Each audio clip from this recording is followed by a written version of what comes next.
Video کے نیچے subscribe کے بٹن پہ کلک کریں، بیل کے آئیکن پہ کلک کیجئے تاکہ ہر نئی ویڈیو کی نوٹیفیکیشن آپ کو مل جائے۔ الحمدللہ 28واں پارہ گزشتہ جمعہ مکمل ہو چکا ہے۔ اب تک ہمارے 3 پارے مکمل ہوئے ہیں، ایک تو 30واں پارہ، دوسرا 27، 28۔ 26واں پارہ تقریباً 3 پاؤں سے سورہ حجرات سے تفسیر شروع ہوئی تھی۔ اب یہ پارہ ہے 29واں پارہ، اس کو مکمل کرنے کے بعد انشاءاللہ الف لام میم سے جو شروع قرآن سے ہے وہاں سے انشاءاللہ تفسیر شروع ہوگی۔ آج جو سورہ پڑھا جا رہا ہے وہ سورۃ الملک ہے، 29واں پارہ یہیں سے شروع ہوتا ہے۔ اس سورے میں 30 آیتیں ہیں اور 2 رکوع ہیں۔ یہ سورہ بھی مکے کے زمانے میں اترنے والے سوروں میں سے ایک سورہ ہے۔ اس سورے کے اندر خاص طور پر اللہ تبارک و تعالی اپنی قدرت کو بیان کیے ہیں، اپنی بڑائی کو بیان کیے ہیں، اور دلیل کے طور پر، پروف کے طور پر اللہ تعالی انسان کے بارے میں، آسمانوں کی بناوٹ کے بارے میں، زمین کو پیدا کرنے کے بارے میں، اسی طرح فضا میں جو مخلوق رہتی ہے ان کے بارے میں اللہ نے حوالہ دیا کہ میں بڑی قدرت والا ہوں، میں بڑی طاقت والا ہوں۔ دلیل اس کی یہ ہے کہ میں نے یہ چیزیں پیدا کی ہیں، جو کوئی اور نہیں کر سکتا وہ کام میں نے کیا ہے۔ اس طریقے سے اللہ تعالیٰ اپنی قدرت کا مظاہرہ کر رہے ہیں۔ اور ساتھ ہی ساتھ اس سورے میں جو اللہ کے منکر ہیں، اللہ کو نہیں مانتے، ان کے عذاب کا بھی ذکر ہے، اور جو اللہ کے فرما بردار ہیں، جو اللہ کو مانتے اور اس پر ایمان لاتے ہیں، ان کے لیے جنت کا وعدہ بھی کیا گیا ہے۔ اس سورے کی حدیثوں میں بہت ساری فضیلتیں آئی ہیں۔ ایک حدیث میں اللہ کے نبی صلی اللہ علیہ وسلم فرماتے ہیں کہ قرآن کریم میں ایک ایسا سورہ ہے جو صرف 30 آیتوں والا ہے، مگر قیامت کے دن یہ اپنے پڑھنے والے کی سفارش کرتے رہتا ہے، یہاں تک کہ اس کی مغفرت کر دی جاتی ہے، اس کی سفارش قبول کر دی جاتی ہے۔ اسی طرح اور بھی صحابہ کرام سے اس کی بہت ساری فضیلتیں آئی ہیں۔ حضرت ابن عباس رضی اللہ عنہما فرماتے ہیں کہ میرا دل چاہتا ہے کہ ہر مومن کے دل میں سورہ ملک ہو، ہر ایمان والا اس کو پڑھے۔ اور ایک حدیث میں آتا ہے کہ سورہ ملک نجات دلانے والا، قبر کے عذاب سے بچانے والا سورہ ہے۔ تو اس لیے جو حضرات قرآن پڑھنا جانتے ہیں وہ خاص طور پر اس سورے کو 1 مرتبہ روزانہ پڑھ لیا کریں، اس سے بڑا فائدہ ہوگا۔ میرے والد صاحب بھی جماعت سے جڑے ہوئے ہیں، تو جس وقت ہمارے والد کو کسی نے بتایا تھا کہ سورہ ملک پڑھنے کا بڑا فائدہ ہے، سورہ واقعہ پڑھنے کا بڑا فائدہ ہے، تو ابھی میرا حفظ مکمل طور سے شروع بھی نہیں ہوا تھا، تب سے ہی میرے والد مجھے اور میری 2 بہنوں کو یہ سورہ جو ہے یاد کرنے پر جو ہے انعام دیتے تھے اور اس کی تاکید کرتے تھے۔ حالانکہ میرے والد کو قرآن پڑھنا نہیں آتا، مگر بیٹھتے تھے، ہماری نگرانی کرتے تھے کہ سورہ ملک یاد کرو، سورہ واقعہ یاد کرو، سورہ رحمان یاد کرو، سورہ یاسین یاد کرو۔ یہ 4 سورے تو وہ تھے جو میں حافظ بننے سے پہلے حفظ کر لیا تھا، اور اس کی ترغیب مجھے کسی استاد نے نہیں، خود میرے والد نے دی تھی۔ جماعت میں جا کر انہوں نے فضیلت سنی تھی، تو میں آپ سے بھی اور سننے والوں سے بھی درخواست کرتا ہوں کہ آپ بھی اپنے بچوں کو جو اسکول پڑھ رہے ہیں ان کو یہ سورے ضرور یاد دلائیں، اس لیے کہ اس کی بڑی بڑی فضیلتیں آئی ہیں۔ ثواب تو ملے گا ہی ہر سورے کو پڑھنے کا، ہر سورے کی الگ الگ خصوصیت ہے۔ اس سورے کی خصوصیت یہ ہے کہ قبر کے عذاب سے بچانے والا ہے، اور یہ سفارش کرنے والا سورہ ہے، اور صحابہ کرام کی دلی خواہش تھی کہ ہر ایمان والا اس کو یاد کر لے۔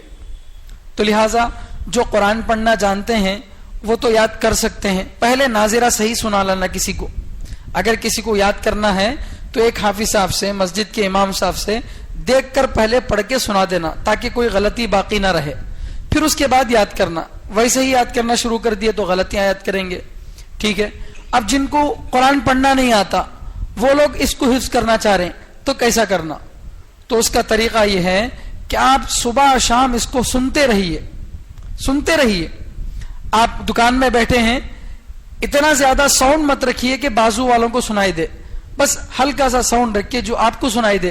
روزانہ یہ سورہ رکھ کر سنیے، انشاءاللہ ضرور آپ کو یاد ہو جائے گا. بہت ساری چیزیں ہم جاتے جاتے کوئی بات سن لیے یاد ہو جاتی. اللہ تعالیٰ انسان کا میموری پاور بہت بڑھاتا ہے، اور تعجب کی بات یہ ہے کہ جو پڑھنا لکھنا نہیں جانتے ان کا میموری پاور اور زیادہ ہوتا ہے، کہ ان کے پاس ایک ہی ایک ہتھیار ہوتا کسی چیز کو یاد رکھنے کا. موبائل نمبر پڑھا لکھا آدمی فون میں سیو کرتا یا ڈائری میں لکھتا، جو پڑھا لکھا نہیں ہے وہ سن کے یاد کر لیتا. تو جو پڑھے لکھے نہیں ہیں ان کے لیے بھی موقع ہے کہ سن کر اس کو یاد کریں، اپنی اولاد کو یاد دلائیں، اپنی بیویوں کو بھی یاد دلائیں. کریں گے انشاءاللہ.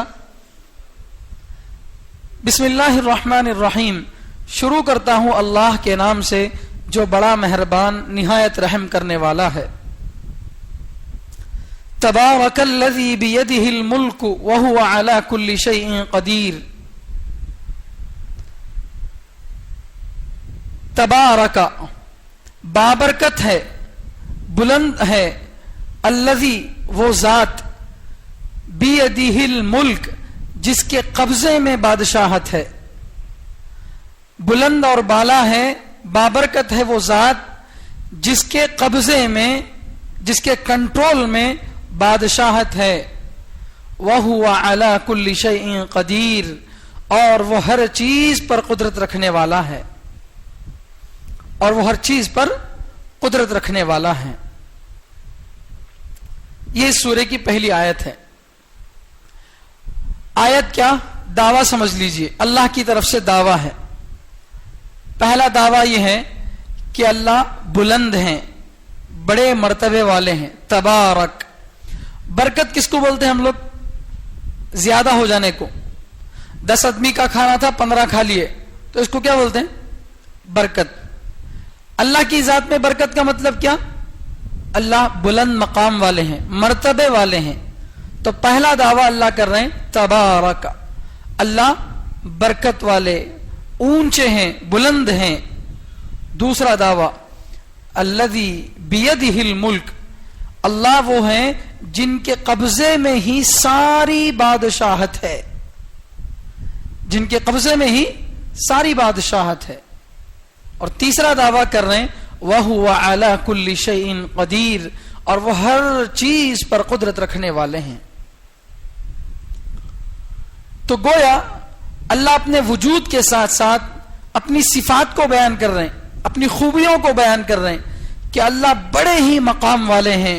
اللہ کی شان یہ ہے کہ اللہ ہی کے کنٹرول میں ساری دنیا کی، آخرت کی، ہر چیز کی بادشاہت اللہ کے قبضے میں ہے، اور اللہ ہر چیز پر کنٹرول کرنے والے، قدرت والے ہیں. اسی دعوے کی دلیل میں گویا یہ پورا سورہ ہے. اللہ کے پاس بادشاہت کیسے ہے، اللہ ہر چیز پر قدرت کیسے رکھتے ہیں، تو اللہ نے اس کو جتلایا، بتایا کہ دیکھو انسان کو میں نے پیدا کیا، انسان کی پیدائش میں غور کرو. پھر میں نے آسمانوں کو بھی بنایا، اس میں غور کرو. زمینوں کو بھی میں نے پیدا کیا، آسمانی مخلوق، فضا میں اڑنے والی مخلوقات کو بھی میں نے پیدا کیا. ان سب کو اگر تم غور سے دیکھو گے تو ان سب کے پیچھے اللہ کی قدرت نظر آئے گی. تو اس طریقے سے اللہ اس سورے میں اپنے اس دعوے کی دلیل پیش کر رہے ہیں. تو پہلا دعویٰ تو اللہ کا یہ ہے کہ اللہ بہت ہی بلند و بالا ہیں. اللہ سے بڑھ کر کوئی مرتبے والا ہو سکتا ہے؟ نہیں ہو سکتا. دنیا کا جو بھی مرتبہ ہے بعد میں ملتا ہے اور چھن بھی جاتا ہے. کوئی آدمی پیدائشی طور پر عزت اور مرتبے والا نہیں ہوتا. محنت کرنے کے بعد زندگی ایسے وقت میں ہار پہناتی ہے جب آدمی ہار جاتا ہے. اس وقت آپ کو لا کے ہار پہناتے ہیں پھول کا، جب آپ زندگی سے کیا ہو جاتے ہیں؟ ہار جاتے ہیں. تو یہ زندگی کا، دنیا کا، انسان کا حال ہے. تو یہ بلند اور بالا اپنی طرف سے ہو نہیں سکتا، نہ اس کی بلندی باقی رہ سکتی ہے، لیکن اللہ بہت ہی بلند و بالا ہیں۔ دوسری بات، اللہ ہی کے قبضے میں ساری بادشاہت ہے۔ دنیا میں جتنے بھی بادشاہ ہیں، شاید ہی ان میں سے کسی کو پوری دنیا پر حکومت کرنے کا موقع ملا ہوگا، شاید بہت کم لوگوں کو موقع ملا ہوگا۔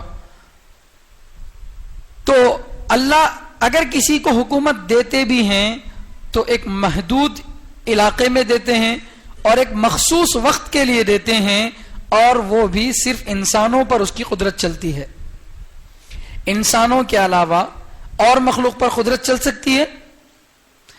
اگر کسی ملک کا پی ایم ہو تو کیا مچھر اس کو نہیں کاٹتا؟ کیا چونٹی اس کو نہیں کاٹتی؟ کیا جراثیم اس کو نقصان نہیں پہنچاتے؟ پہنچاتے ہیں۔ یہ کیسی بادشاہت ہے؟ بیکار بادشاہت ہے، جو کسی پر چلتی ہے کسی پر نہیں چلتی، کہیں پر چلتی ہے کہیں پر نہیں چلتی، کسی وقت چلتی ہے کسی وقت نہیں چلتی۔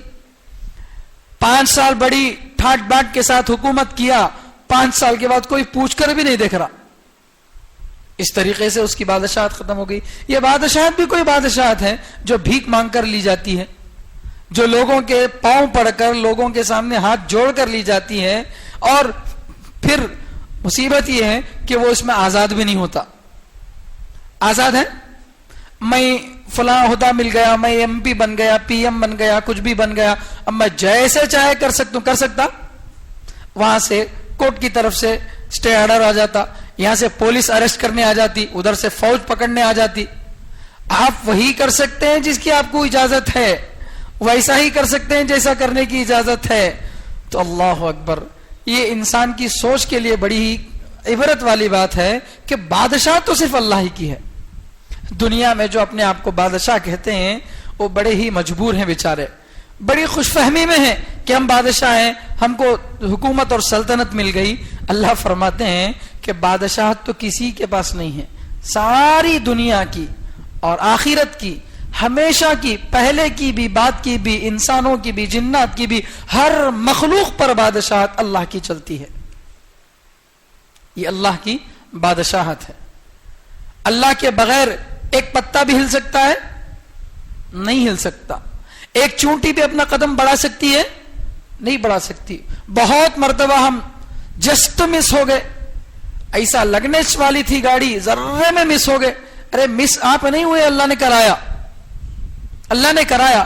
اور بہت مرتبہ ایسا ہوتا ہے کہ مرنے کی کوئی بات ہی نہیں تھی، چانس ہی نہیں تھا، مر گیا آدمی۔ تو یہ اللہ کا حکم ہے، اللہ کی بادشاہت ہے۔ اللہ نے حکم دے دیا کہ ہو جا تو وہ ہو گیا۔ تو یہ اللہ کی بادشاہت، بیدہ الملک، اللہ کے ہاتھ میں بادشاہت ہے۔ یہاں اللہ تعالیٰ قبضے کے واسطے ہاتھ کا لفظ بول رہے ہیں۔ اللہ کا ہاتھ ہے کیا؟ اللہ کا ہاتھ ہے، اس پر ایمان لانا ضروری ہے، مگر کیسا ہے وہ ہمارے کو نہیں معلوم۔ اللہ تعالیٰ قرآن میں فرماتے ہیں اللہ کا چہرہ ہے، وَيَبْقَى وَجْهُ رَبِّكَ ذُو الْجَلَالِ وَالْإِكْرَامِ فَبِأَيِّ آلَاءِ رَبِّكُمَا تُكَذِّبَانِ۔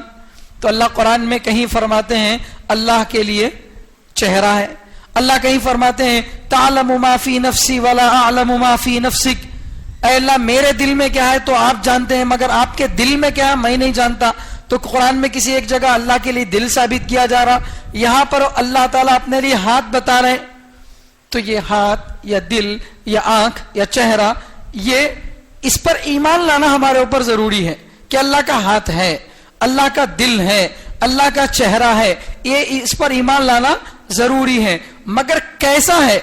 کیا ہماری ہی طرح 5 انگلیوں والا ہے یا اس کی کیفیت کچھ اور ہے؟ وہ ہم کو نہیں معلوم۔ سمجھ میں یہ بات؟ تو جو کہا گیا اس پر ایمان لائیں گے اور اس کی کیفیت اللہ کے حوالے کر دیں گے، اللہ بہتر جانتے ہیں اس کی کیفیت کیا ہے۔ تو اس کو بولتے ہیں آیات متشابہات۔ آیات متشابہات، متشابہات بول تو حافظ صاحب پڑھتے نا، وہ متشابہات نہیں، وہ الگ متشابہات۔ سیم ایک جیسے 2 آیات رہے تو متشابہات بولتے، وہ الگ متشابہات، وہ پڑھنے کے اعتبار سے متشابہات۔ یہ متشابہات کے معنی وہ آیتیں جو شبہ میں ڈال دیتی ہیں آدمی کو، جن کا یقین سے کوئی آدمی معنی بتا نہیں سکتا۔ تو ایسی آیتوں میں کیا کرتے ہیں، ہاتھ سے مراد قبضہ، ایسا بول کے سمجھانے کے لیے بولتے ہیں، ورنہ صحیح معنی میں ہاتھ کا کیا مطلب ہے اور اللہ کا ہاتھ کیسا ہے وہ ہم کو نہیں معلوم. اس پر ایمان لانا ضروری ہے، اور یہی ایک مومن کی ذمہ داری ہے. آپ کو جو قانون سمجھ میں آتا ہے اس کو مان لیں تو کیا کمال ہے. جو قانون آپ کو سمجھ میں آتا اس کو مان لینا کیا کمال ہے. جو نہیں سمجھ میں آتا اس کو بھی مان لینا. تو یہ ہے کہ اگر ہم کو اس کا مفہوم سمجھ میں نہیں آتا اللہ کا ہاتھ کیسا ہے تو ہم کو اس کا مکلف نہیں بنایا گیا کہ اس کی کیفیت جان لو کیسا ہے بول کے. بس اتنا ہے کہ معلوم ہاتھ ہے، وہ کیسا ہے اللہ بہتر جانتے ہیں. آج بہت سارے لوگ، بلکہ ہر دنیا کا مذہب، آج تو کوئی مذہب اسلام کے علاوہ باقی نہیں رہا جو اپنے خدا کی تصویر نہ بنایا ہو. ہر ایک اپنے خدا کی تصویر بناتے ہیں اور ڈراؤنی تصویریں بناتے. زبان باہر نکل گئی ہے، 10 ہاتھاں ہیں، ایسی عجیب عجیب شکلیں بناتی. ارے خدا ہے یا کوئی ڈرانے کی چیز ہے؟ تو اپنے ذہن میں سوچ لیے ایسا رہیں گا بول کے اس کی تصویر بنا دیے. تو یہ اللہ ان سب سے پاک ہے، اللہ کی کوئی تصویر نہیں بنا سکتا. تو بہرحال اللہ ہی کے قبضے میں ساری بادشاہت ہے. وَهُوَ عَلَى كُلِّ شَيْءٍ قَدِيرٌ، اور وہ ہر چیز پر قدرت رکھنے والے ہیں. بادشاہت عام طور سے مخصوص جگہ کے لیے، مخصوص وقت کے لیے ہوتی ہے، لیکن قدرت، کنٹرول وہ ہر جگہ کے لیے ہوتا ہے. سمجھ رہے ہیں؟ تو اللہ بادشاہت بولنے کے بعد قدرت کو ذکر کر رہے ہیں. قدرت یعنی پاور، یہ بڑی چیز ہے جو ہر زمانے میں ہر جگہ چلنے والا ہے. تو اللہ بادشاہت والے بھی ہیں اور اللہ قدرت والے بھی ہیں. اللہ جس کو چاہے جیسا چاہے کر سکتے ہیں، یہ اللہ کی مرضی ہے. وَهُوَ عَلَى كُلِّ شَيْءٍ قَدِيرٌ. اب اللہ اس کی دلیل کے طور پر انسان کو سب سے پہلے پیش کر رہے ہیں. انسان کو اور انسان کے علاوہ وہ مخلوق جن میں جان ہے، جو جیتے اور مرتے ہیں، ان کو اللہ تعالیٰ یہاں پر پیش کر رہے ہیں. الذی خلق الموت والحیات لیبلوکم ایکم احسن عملا وہو العزیز الغفور. بلند مقام والے اللہ کون ہے؟ الذی، وہی ہے، خلق الموت، جس نے موت کو پیدا کیا، والحیات، اور جس نے زندگی کو پیدا کیا. مقصد کیا موت اور زندگی کو پیدا کرنے کا؟ لیبلوکم، تاکہ وہ اللہ تم کو آزمائے. ایکم احسن عملا، کہ تم میں کون زیادہ اچھا عمل کرنے والا ہے. تاکہ اللہ آزمائے تم کو کہ تم میں سے کون زیادہ اچھا عمل کرنے والا ہے. وَهُوَ الْعَزِيزُ، اور وہ اللہ زبردست ہے. الغفور، بہت زیادہ معاف کرنے والا ہے. یہاں سے اللہ اپنی قدرت کی گویا پیش کر رہے ہیں. اللہ کے ساری بادشاہت اللہ ہی کی ہے اور ہر چیز پر قدرت اللہ ہی کی ہے. دلیل کیا ہے؟ کہ اللہ تعالیٰ نے زندگی اور موت کو پیدا کیا. زندگی اور موت یہ الگ الگ اس کے درجے ہیں. انسانوں میں اور جانوروں میں زندگی اور موت اعلیٰ درجے کی ہوتی ہے، لیکن ایک زندگی ایک اور موت ہے. مثال کے طور پر اللہ تعالیٰ قرآن کریم میں فرماتے ہیں ایمان والا زندہ ہے اور کافر مردہ ہے. اومن کان میتا فاحییناہ. تو ایک قسم کی موت ہے کفر اور ایک قسم کی زندگی کیا ہے؟ ایمان. وہ بھی ایک قسم کی زندگی اور موت ہے. اس سے بڑھ کر زمین کا سوکھا ہو جانا موت ہے. الذی یحیی الارض بعد موتہا، مرنے کے بعد زمین کو اللہ زندہ کرتے ہیں. زمین میں کہاں زندگی ہے؟ تو اس کی زندگی اس کے حساب سے، اس کی زندگی اس کے حساب سے. تو زندگی اور موت الگ الگ طرح کی ہے. سب سے زیادہ کامل درجے کی زندگی انسانوں کو اللہ نے دی ہے. اس کے نیچے کی مخلوقات کو ایک ایک سٹیج کی، ایک ایک درجے کی اللہ تعالیٰ نے زندگی دی ہے. جیسے اللہ قرآن میں فرماتے ہیں کہ بارش پڑتی ہے تو زمین زندہ ہو جاتی ہے اور جب بارش نہیں ہوتی ہے تو زمین مردہ ہو جاتی ہے. اسی طرح دوسری جگہ قرآن کریم کی آیتوں سے سمجھ میں آتا ہے کہ ہر چیز میں ایک قسم کا احساس ہے جس کو زندگی کہتے ہیں، اور ہر چیز وَإِن مِّن كُلِّ شَيْءٍ إِلَّا يُسَبِّحُ بِحَمْدِهِ، دنیا کی ہر چیز اللہ کی تسبیح بیان کرتی ہے، اللہ کی پاکی بیان کرتی ہے۔ تو ہر چیز میں زندگی اور موت ہے، مگر اس کی کیفیت الگ ہے۔ مثال کے طور پر پتھر کی زندگی، پتھر کا جسم، درخت کی زندگی، اس کا بڑھنا، اس کا بڑا ہونا یہ اس کی زندگی ہے، اور بڑھنا ختم ہو جانا یہ اس کی موت ہے۔ تو اس طریقے سے ہر چیز کی زندگی اور موت کا الگ الگ پیمانہ ہے۔ اللہ فرماتے ہیں اللہ نے موت کو بھی پیدا کیا، زندگی کو بھی پیدا کیا۔ موت اور زندگی کیا چیز ہے؟ روح کا انسان کے بدن میں رہنا یہ زندگی ہے، اور روح کا اس سے جدا ہو جانا یہ موت ہے۔ یہاں ایک بات یہ سمجھنا ہے، جو بھی انسان دنیا میں پیدا ہوا ہے، دنیا میں آیا ہے، یہ اس کی نئی پیدائش نہیں ہے۔ دنیا میں جو ہم آتے ہیں یہ ہماری پہلی پیدائش نہیں ہے، بلکہ اللہ تعالیٰ قرآن کریم میں فرماتے ہیں وَإِذْ أَخَذَ رَبُّكَ مِن بَنِي آدَمَ مِن ظُهُورِهِمْ ذُرِّيَّتَهُمْ وَأَشْهَدَهُمْ عَلَىٰ أَنفُسِهِمْ أَلَسْتُ بِرَبِّكُمْ قَالُوا بَلَىٰ شَهِدْنَا أَن تَقُولُوا يَوْمَ الْقِيَامَةِ إِنَّا كُنَّا عَنْ هَٰذَا غَافِلِينَ۔ اللہ قرآن کریم میں فرماتے ہیں وَإِذْ، اور یاد کرو اس وقت کو، أَخَذَ رَبُّكَ، جب اللہ نے لیا، من بنی آدم، آدم کی اولاد سے، من ظہورہم، ان کی پیٹوں سے، ان کی پشتوں سے، ذریتہم، ان کی اولاد کو۔ اللہ تعالیٰ فرماتے ہیں آدم کی اولاد کی پشتوں سے ہم نے ان کی اولاد کو نکالا، اور نکالنے کے بعد سب کو اپنے پاس سامنے پھیلایا اپنی شان کے مطابق، اور پھر اللہ، حدیث میں آتا ہے کہ اللہ ان کے سامنے اپنا ظہور فرمایا، ساری روحوں کے سامنے اللہ نے اپنا ظہور فرمایا، اپنی تجلی فرمائی۔ اس کے بعد اللہ نے پوچھا الست بربکم، کیا میں تمہارا پروردگار نہیں ہوں؟ تو سب روحوں نے کہا بلا، کیوں نہیں ہے؟ شہیدنا، ہم گواہی دیتے ہیں کہ آپ ہی ہمارے پروردگار ہیں۔ تو معلوم یہ ہوا کہ دنیا میں جو ہم آتے ہیں تو صرف ہمارا بدن آتا ہے، روح تو ہم سب کی پہلے بن چکی تھی، ہماری روحیں تو سب سے پہلے بن چکی تھی۔ آپ نے معراج کے واقعے میں سنا ہوگا کہ معراج کی رات میں جب اللہ کے نبی صلی اللہ علیہ وسلم آسمانوں پر تشریف لے گئے تو پہلے آسمان پر حضرت آدم علیہ السلام سے ملاقات ہوئی۔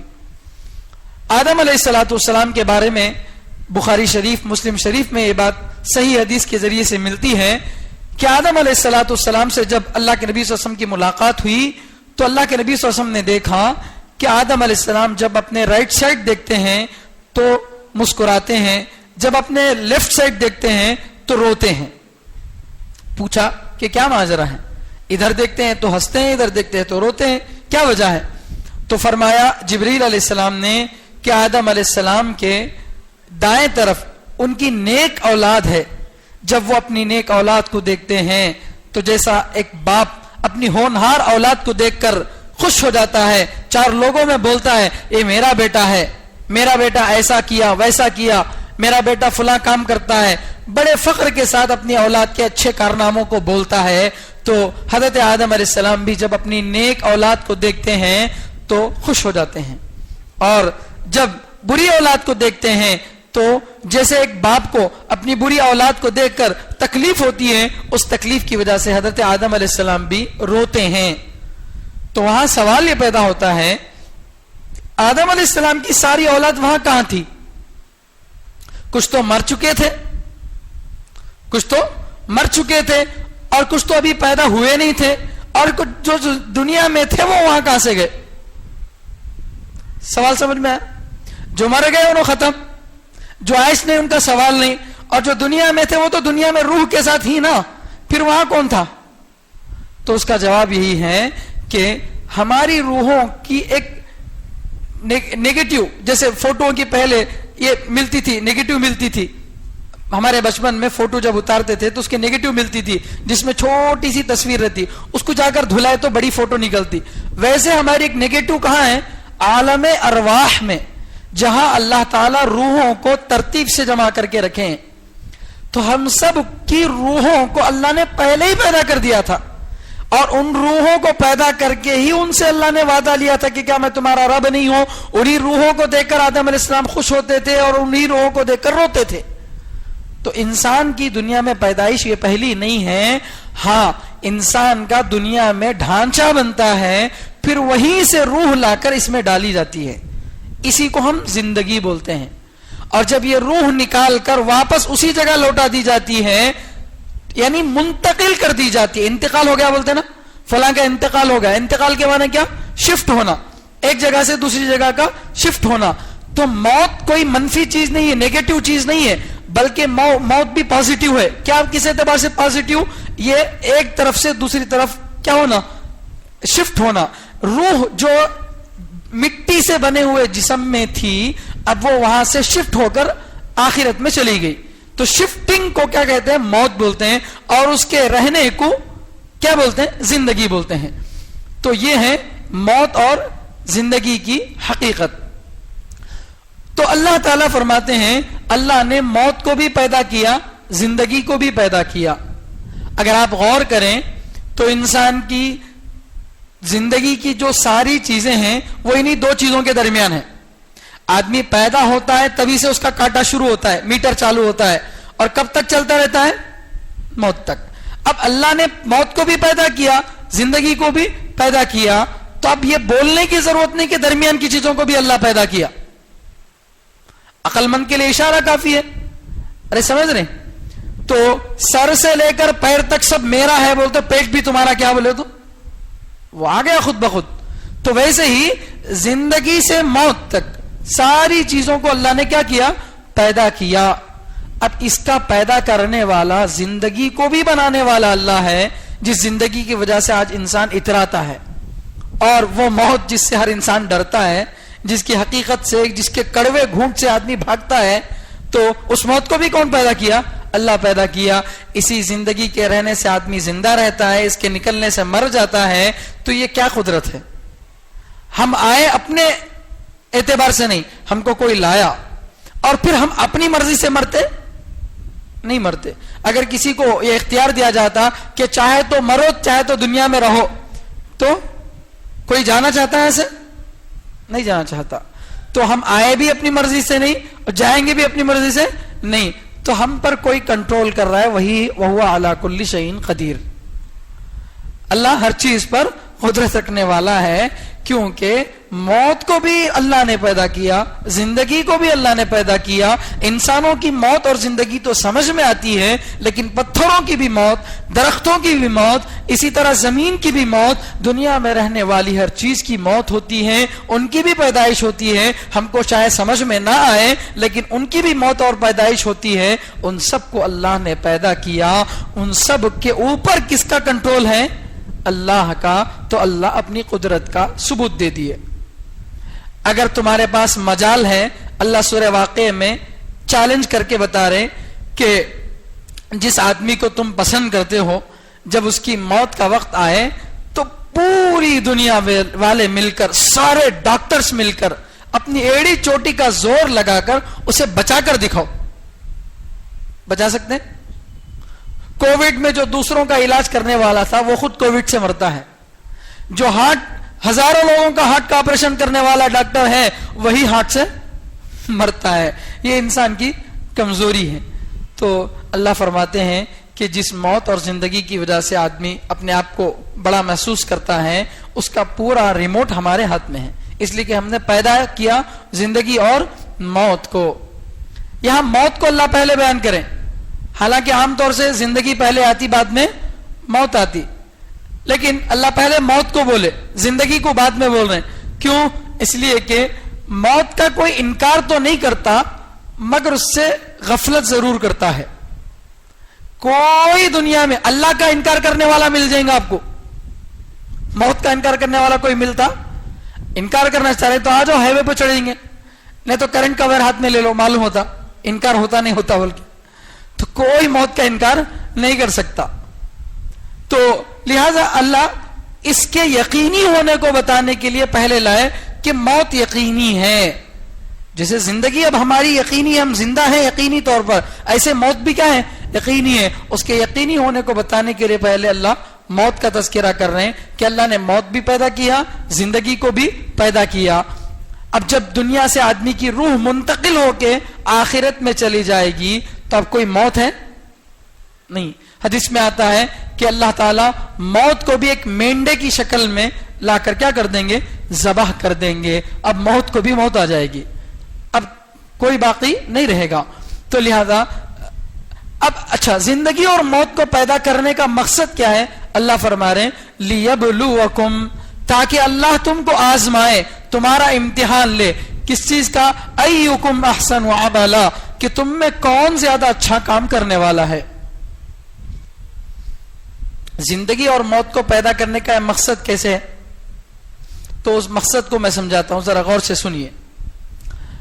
اگر دنیا میں رہنے والے آدمی کو یہ معلوم ہو جائے کہ تو کچھ بھی کر لے مرنے والا نہیں ہے, تجھے اگر پہاڑوں پہ سے گرائیں گے, آگ میں ڈال دیں گے, کچھ بھی کر لیں گے تو مرنے والا نہیں ہے, لائف ٹائم گارنٹی ہے تیری, ہمیشہ کے لیے تیری گارنٹی ہے, تو اچھے کام کرنے کی سوچتا ہو نہیں سوچتا. تو اللہ فرماتے ہیں موت کو اس لیے پیدا کیا تاکہ اچھا کام کرے. موت کا ڈر ہوتا ہے آدمی کو. بھائی ایک آدمی ریٹائر ہو گیا, پیسے لاکھوں روپے کے آگے تو پورے پیسے گھر بنانے میں لگانے کے بجائے ایک 50,000 لاکھ روپے لوگوں میں, غریبوں میں بانٹتا. کیا واسطے؟ کیا ان سے محبت ہے؟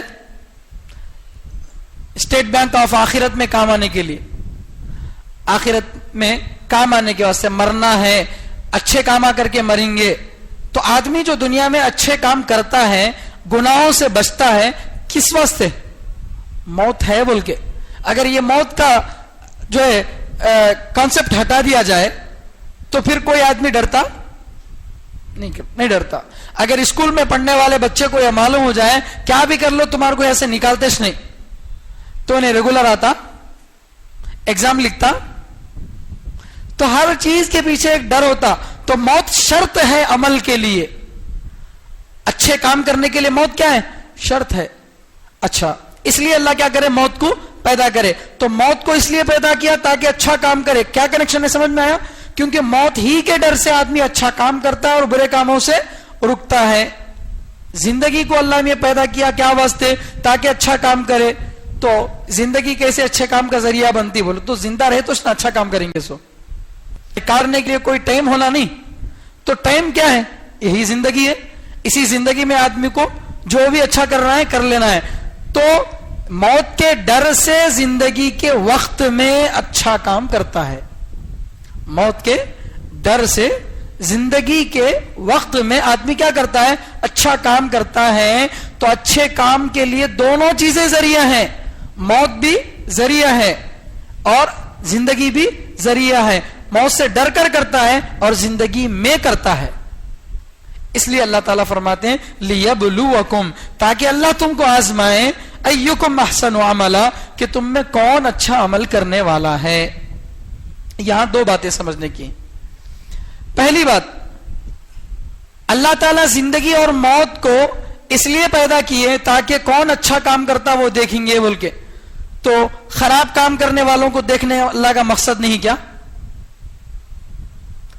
تو جواب یہ ہے کہ کوئی بھی آدمی اسکول کھولتا ہے کیا واسطے؟ اچھے بچے بنانے کے واسطے یا خراب کے واسطے؟ اچھے کے واسطے. تو ہمارا جو اصل حاصل ہوتا وہ کیا؟ اچھا. تو اللہ اگرچہ زندگی اور موت سے یہ بھی آزماتے ہیں کہ کون اچھا کام کرتا اور یہ بھی آزماتے ہیں کہ کون برا کام کرتا, مگر اس دوسرے پہلو کو اللہ بیان نہیں کرے. ایکم احسن عملا و ایکم اسوأ عملا, کون اچھا کرتا کون برا کرتا, برے کا تذکرہ اللہ نہیں کرے. کئی کو اس لیے کہ برے کا تذکرہ کرنا مقصد ہی نہیں ہے. کوئی بھی کیا واسطے کام کرتا؟ اچھا ہونا بول کے اتنا کرتا. کوئی بھی اسکول میں جاؤ یا کسی مدرسے میں جاؤ تو کون سے بچوں کو دکھاتے ہیں؟ جو اچھا پڑھتے ان کو دکھاتے. اسکول کے سامنے بڑے بورڈ پہ بچوں کے فوٹو کے ساتھ ان کے رینک لکھ کے رہتے. اسکول میں 1000 بچے ہیں, وہاں 10 فوٹو لگیں, وہ 990 بچوں کے نام وہاں نہیں رہتے. کئی کو بولے تو یہ 10 بچوں کے واسطے پورا نظام چلا رہے سو, ایسے 10 نکل گئے تو بھی بس ہے نہیں. تو اللہ بھی دنیا کا جو نظام چلا رہے ہیں اس میں برے بھی معلوم ہو جاتے زندگی اور موت دینے سے, مگر وہ مقصد نہیں ہے. مقصد کیا ہے؟ تاکہ تم میں کون اچھا کام کر رہا وہ معلوم ہو جائے. یہ اچھے کام کو ترغیب دینے کے لیے اللہ ایسا بیان کر رہے ہیں, ورنہ برے عمل والے بھی زندگی اور موت سے پہچانے جاتے ہیں. دوسری بات, کون اچھا کام کرتا ہے یہ بتایا جا رہا, کون زیادہ کام کرتا وہ اللہ دیکھنا نہیں چاہ رہے. اللہ کے پاس کوانٹٹی اصل نہیں ہے, کوالٹی اصل ہے. کون کتنے رکعتاں پڑھتا یہ اللہ دیکھنا نہیں چاہ رہے, بلکہ کیسا پڑھتا یہ دیکھنا چاہ رہے ہیں. کون کتنے حج کرتا یہ دیکھنا نہیں چاہ رہے, کیسا حج کرتا وہ دیکھنا چاہ رہے ہیں. کون کتنے پارے پڑھتا وہ دیکھنا نہیں چاہ رہے, بلکہ کیسا پڑھتا وہ دیکھنا چاہ رہے ہیں. تو اللہ کے نزدیک اعتبار کس کا ہے؟ کوانٹٹی کا نہیں بلکہ کوالٹی کا. اور ہر ایک بھی کوالٹی ہی کو, آج ہر کوئی کیا کرتا؟ برانڈ دیکھتا. کیا دیکھتا؟ برانڈ. بنین خریدنے تو برانڈ دیکھتا, چپل خریدنے تو برانڈ دیکھتا. 100 روپے بڑھ کو گیا تو گیا, اچھے لینا بولتے نہیں بولتے. ایک جنا 200 روپے میں 2 جوڑی دے رہا, ایک جنا 200 روپے میں 1 جوڑی دے رہا, تو آدمی کیا کرتا؟ 200 روپے کی 1 جوڑی چپل لیتا, بھائی یہ ذرا اچھا چلتا, لائف ٹائم ہے بول کے.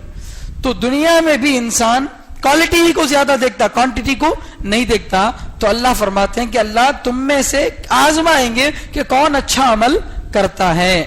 سمجھ رہے ہیں؟ اس لیے کوانٹٹی سے زیادہ ہم کو کس پر توجہ دینا ہے؟ کوالٹی پر توجہ دینا ہے.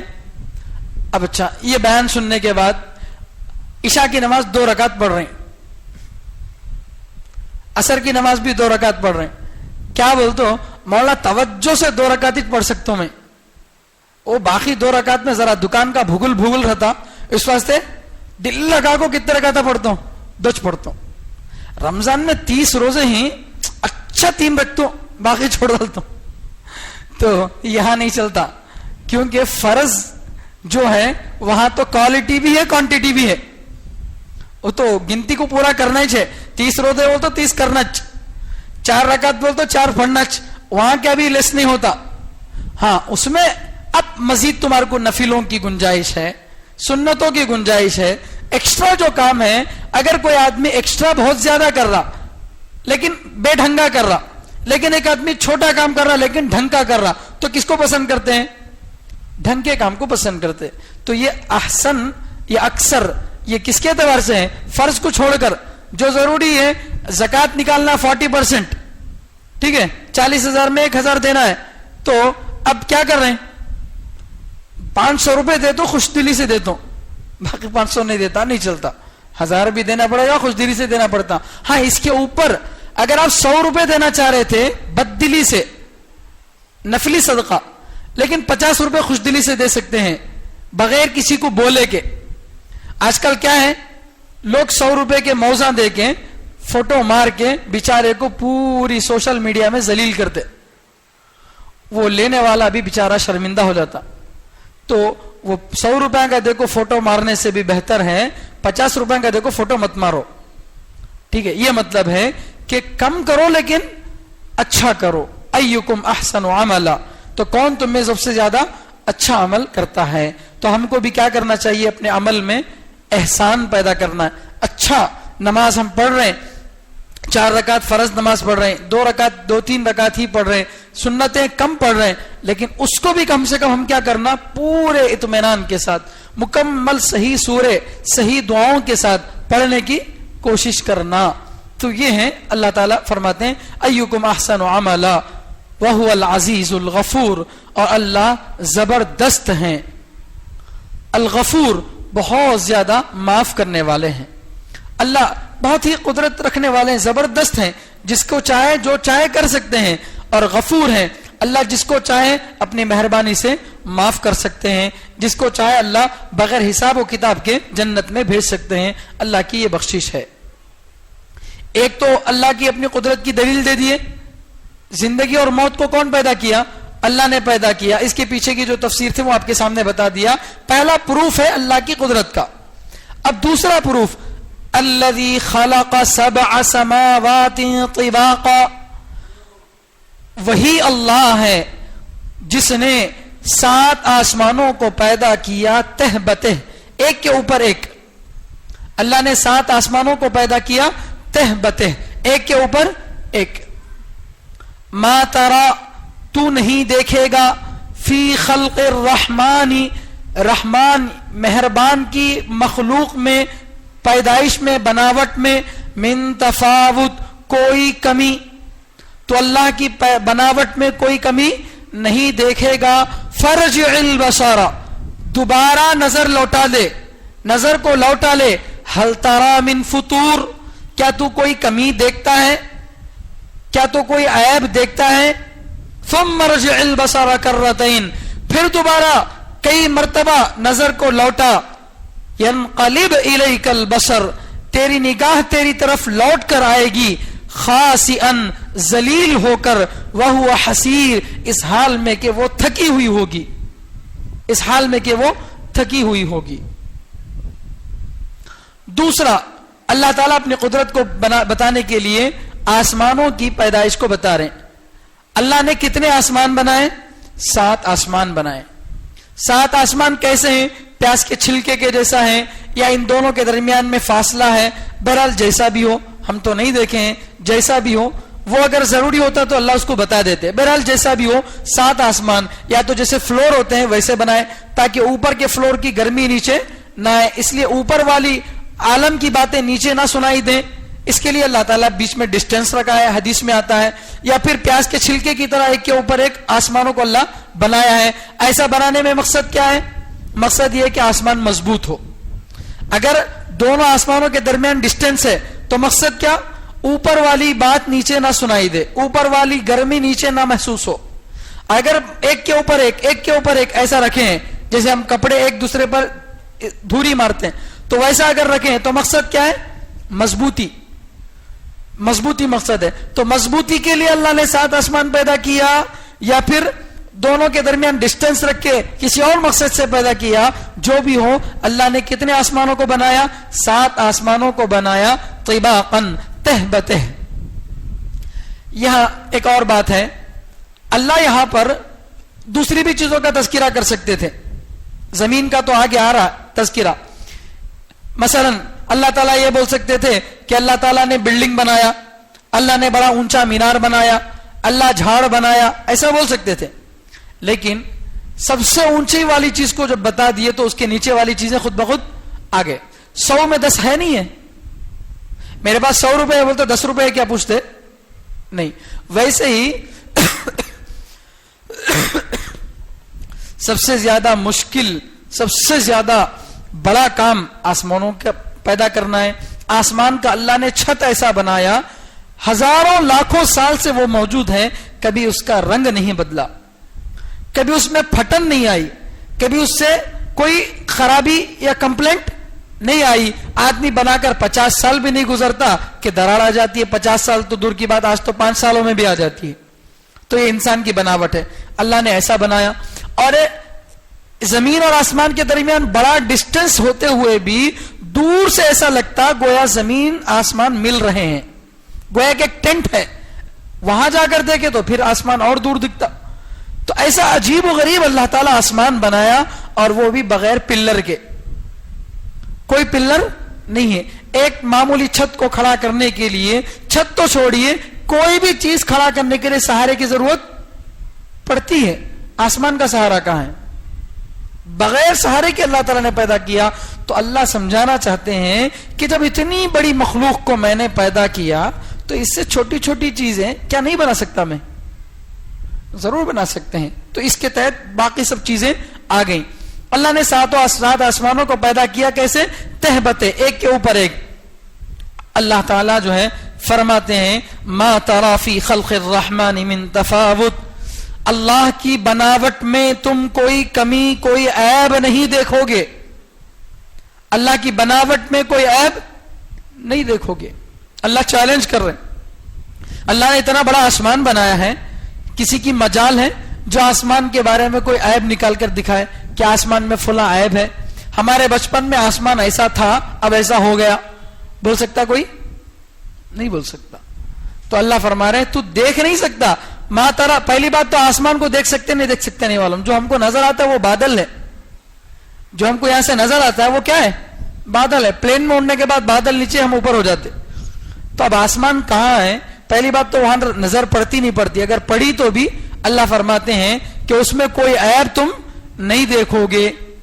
اللہ پھر بھی فرماتے ہیں فرجع البصر, ویسے تو بار بار دیکھے ہوں گے تمہیں آسمان کو, سوتے وقت دیکھے ہوں گے, کسی بھی الگ الگ موقع پر دیکھے ہوں گے. دیکھنا بول کے دیکھے تو الگ دیکھتے نہیں.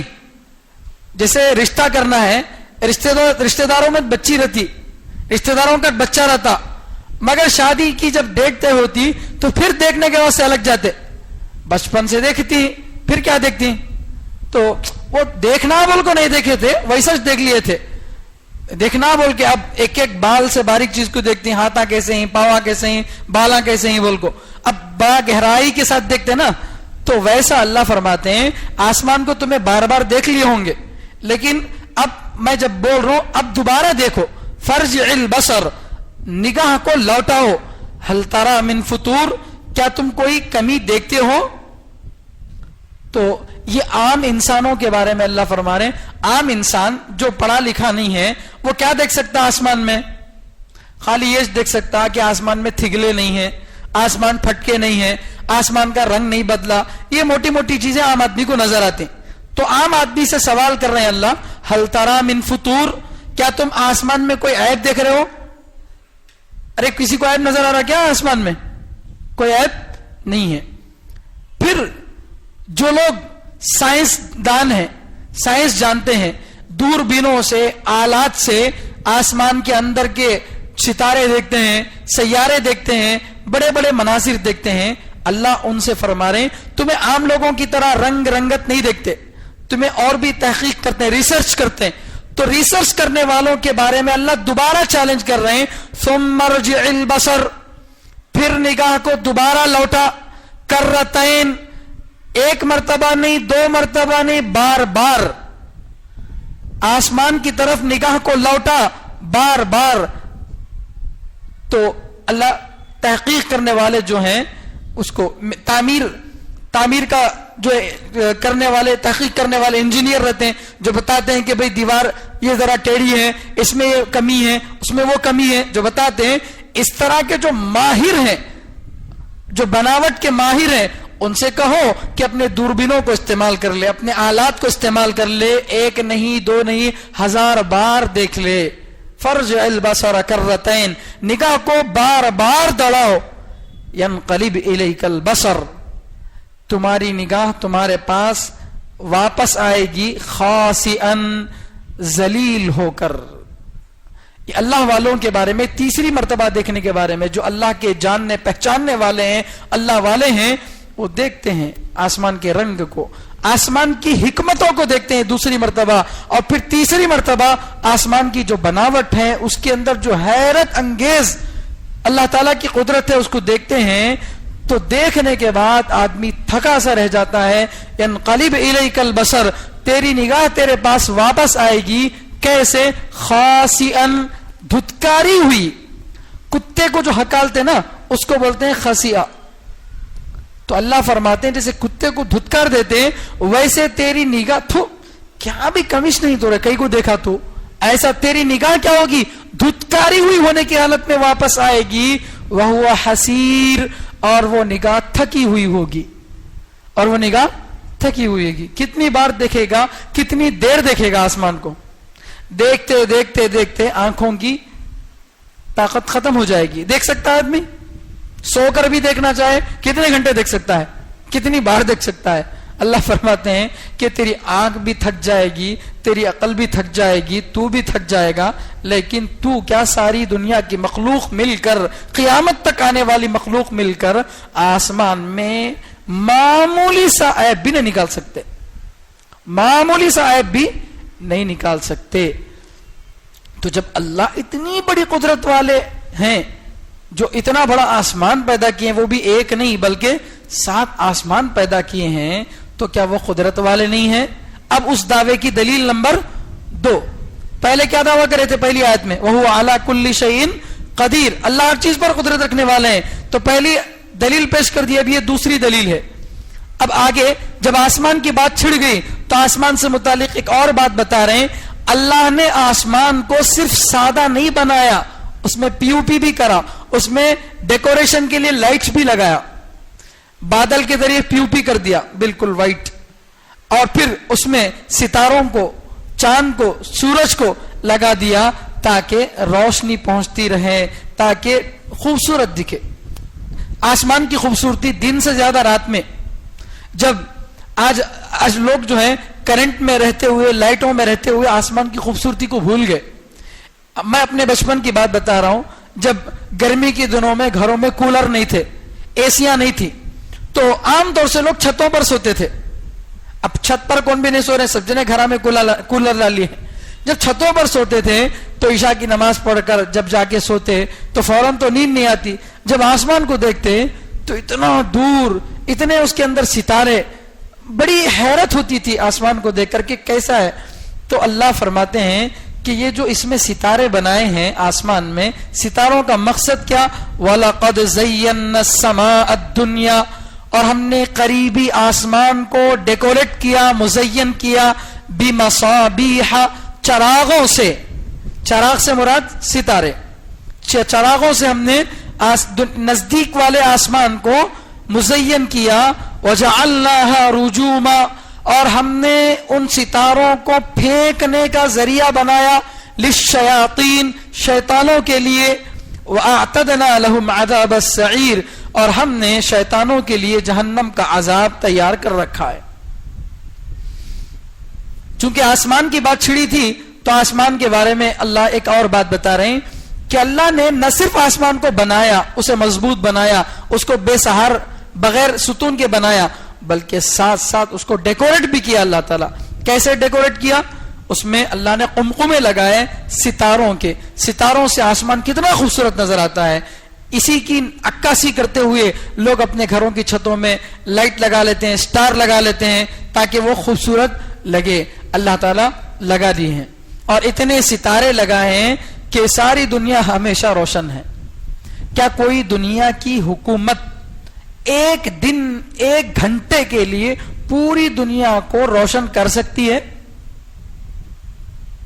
ایک پوری دنیا چھوڑ دیجئے، صرف پورے شہر کو ایک گھنٹے کے لیے، ایک دن کے لیے روشن کر سکتی؟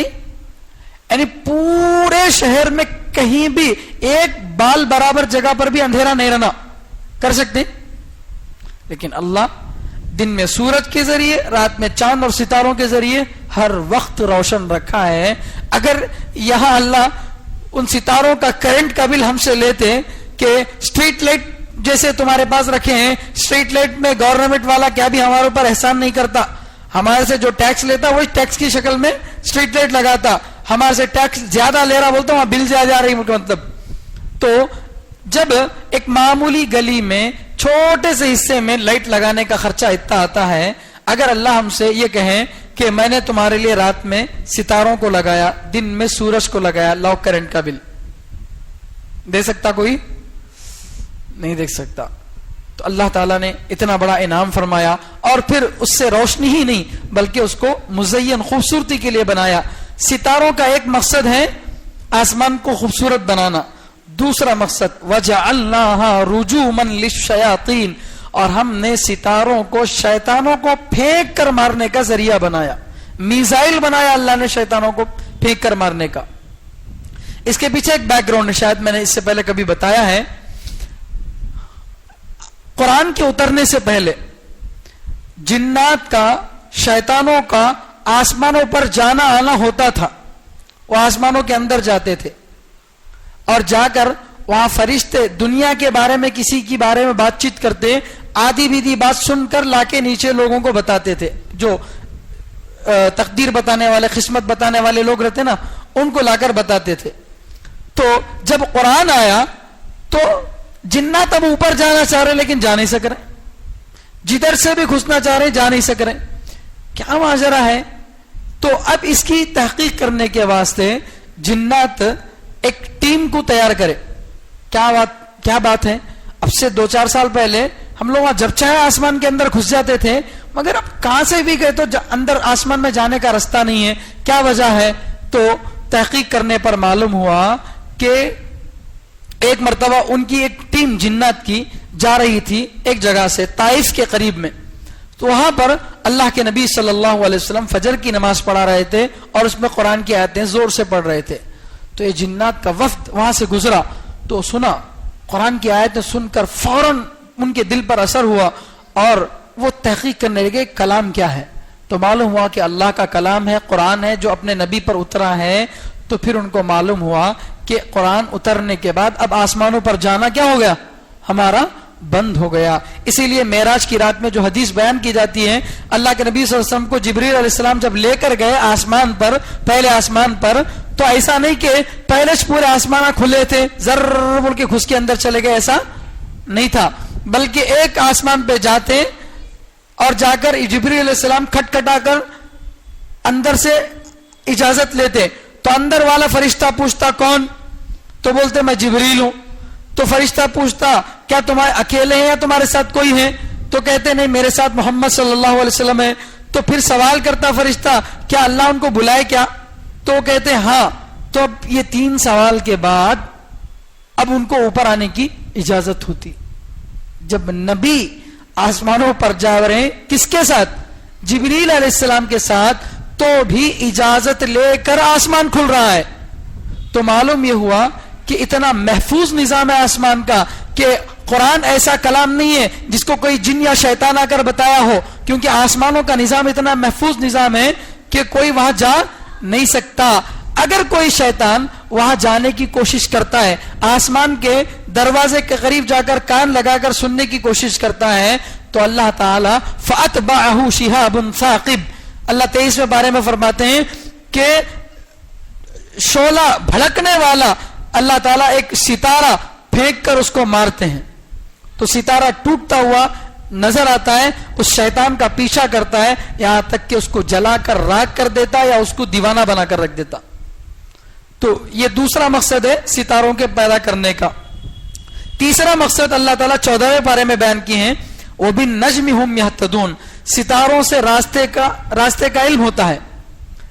آج گوگل میپ آ گیا، لیکن گوگل میپ بھی ستاروں کو دیکھ کر ہی بنایا گیا.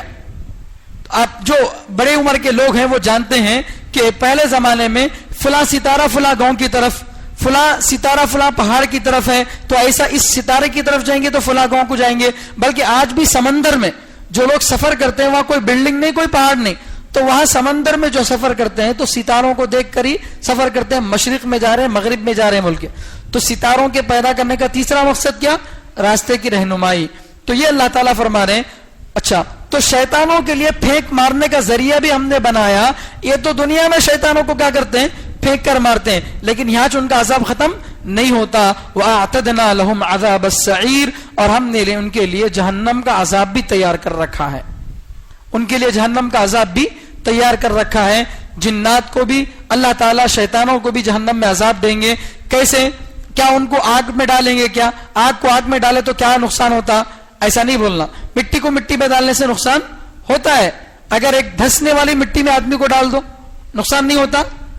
نقصان ضرور ہوتا ہے. تو اللہ کی شان سردی والا عذاب دیں گے ان کو، یا جو بھی عذاب ہو جہنم کا، دہکتی ہوئی آگ کا عذاب ان کو دیں گے. تو یہ جو ہے اللہ تعالیٰ کی دوسری مخلوق ہے. آگے کافروں کا تذکرہ ہے اور پھر ایمان والوں کا تذکرہ ہے، پھر زمین کی پیدائش وغیرہ کا تذکرہ ہے. چونکہ وقت بہت ہو چکا ہے اسی لیے یہیں پر اپنی بات کو مکمل کرتا ہوں. اللہ تعالیٰ سے دعا ہے کہ اللہ تعالیٰ ہم سب کو اپنے کلام پاک کو صحیح معنی میں سمجھنے اور اس پر عمل کرنے اور اس کو اپنی زندگیوں میں لانے کی توفیق عطا فرمائے. سبحان اللہ و بحمدہ، سبحانک اللہم و بحمدک، ونشہد ان لا الہ الا انت ونستغفرک ونتوب الیک.